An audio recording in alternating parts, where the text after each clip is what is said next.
If you're going to be the most effective and the most successful that you can possibly be, then guess what you have to be? You've got to be a changer. And by that, I mean you own change.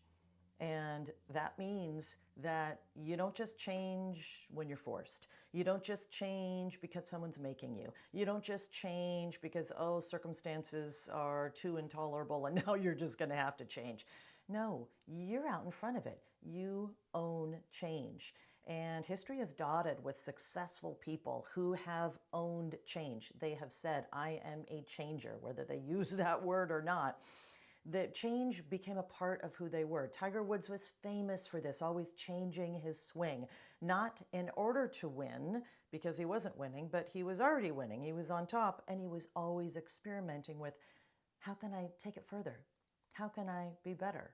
And so for you as a professional, as a human being, I would ask you the same question. How can you be the very best you can possibly be as a professional, as a parent, as a sibling, in your health?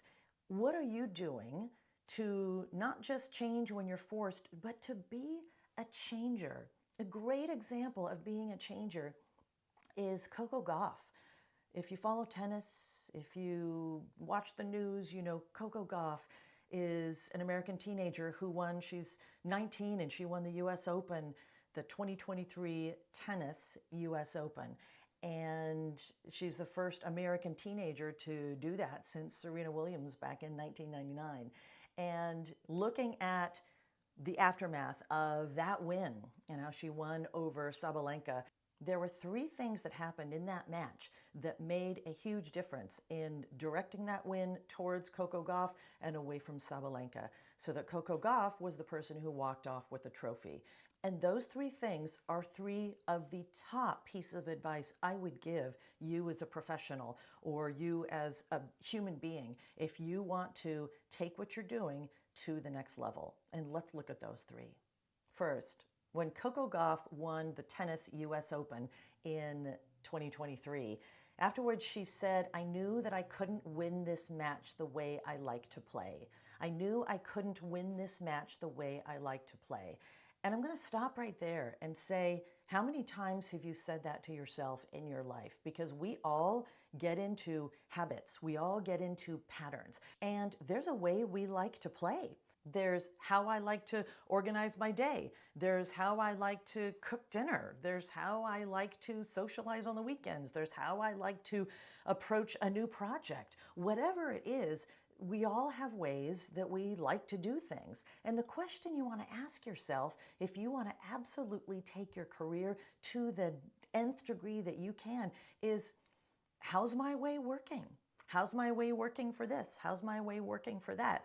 You know, I have two people that I know that are stark contrasts of this. One is never wanting to find out a different way. One is wanting to, I would say, reinvent the wheel. They don't see it that way, but this person is, I've got to create a new way for me to do this. I've got to create a new way for me to do that.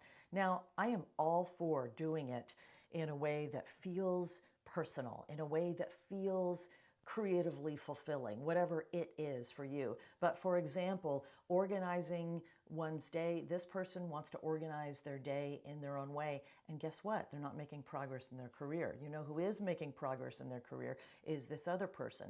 One of the consistent things that when this other person and I touch base is, one of the consistent questions from the other person is, hey, what new systems have you learned that you have found helpful that I might learn from? That's a consistent question.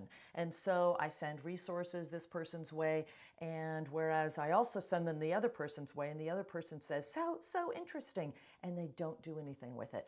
This second person says, oh, that's so interesting. And then they work on applying it. And then they reach back out and they say, oh, this is how this is working. This is how this is working.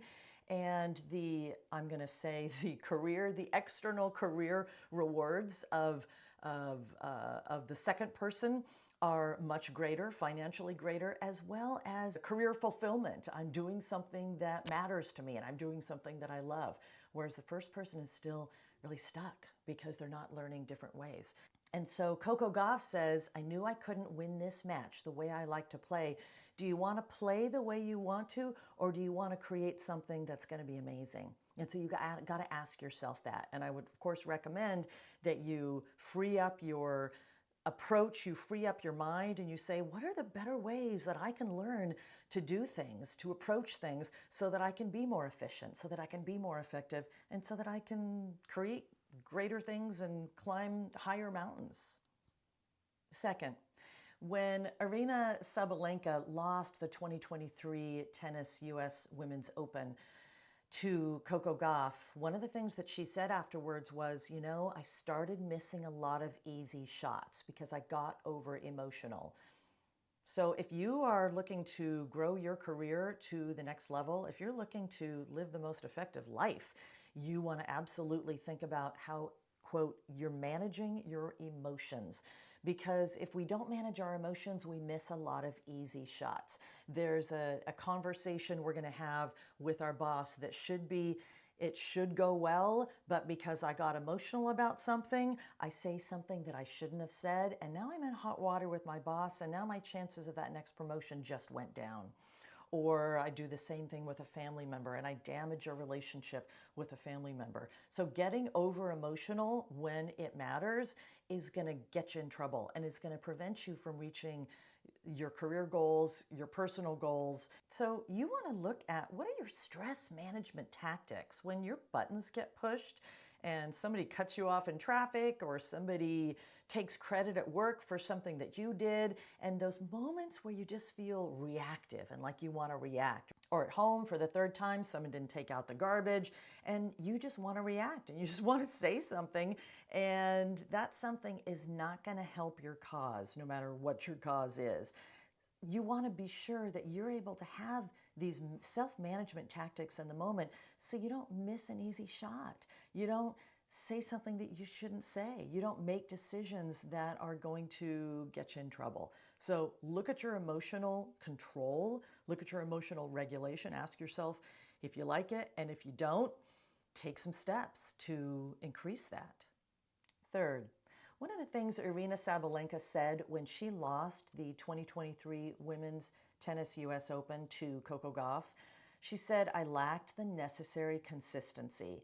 And this is a huge area, because if you're going to go the long run in your career, you can't just show up one day and do a great job and then not do a great job the next 3 days. You can't just show up and communicate really well for a couple of days and then not be so great the rest of the week. Whatever is the area that you're working on, whether it's better communication, whether it's better follow through, or maybe you're in sales and you're working on not just jumping to the sale, but you're working on having more thorough, deeper discussions with prospects before you do the big pitch. You can't just do it on your next meeting and then kind of blow it on the meetings after that. So consistency, whatever it is that you're working on doing, that you are consistent with it, and that people know that they can rely on you. People know that they know what they're going to get. You're not going to come in one day and smile, and then the next 3 days you're going to come in and who knows what they're going to get. And there's typically one person like that in a workplace. But to hear that from all my clients, you don't want to be that person. Whatever that area is for you, you want to be consistent. You want to show up. You want to show up with your attitude. You want to show up with your follow through. You want to show up with your skills, and you want to be sure that your consistency is there so that people know that they can count on you. Because when people aren't sure what they're going to get, then the trust goes down. And when the trust goes down, ultimately, if you're gunning for growing at work, if you're gunning for, you want to get to that next level, it's really not going to happen, because people don't promote and they don't want to work with and they don't want to bring to the next level someone that they don't trust. So take a note from Coco Gauff's book and think about the things that you need to change. She said, I knew I couldn't win this game the way that I like to play. So what is it that you're doing that you might need to change up, that you need to, I like to do it this way, but if I'm going to win, I'm going to do it this way. I'm going to push myself and challenge myself to learn a new way. I'm going to be open. I'm going to be agile. And for Sabalenka, who said that she was missing a lot of shots and she got over emotional, that is an area that if you're got those emotions and you're not managing them, you got to change that. You got to find ways to manage your emotions. And the same thing with the consistency thing. If that's the area that you need to work on, that's an area for change. Be a changer. Be someone who is aware of your shortcomings and you're actively saying, I'm a changer. I'm not just going to be pushed into change, but I'm going to be actively looking for ways, how can I improve myself so that I can improve my situation and ultimately be a greater contributor and be much more fulfilled with the level then that you're able to grow to.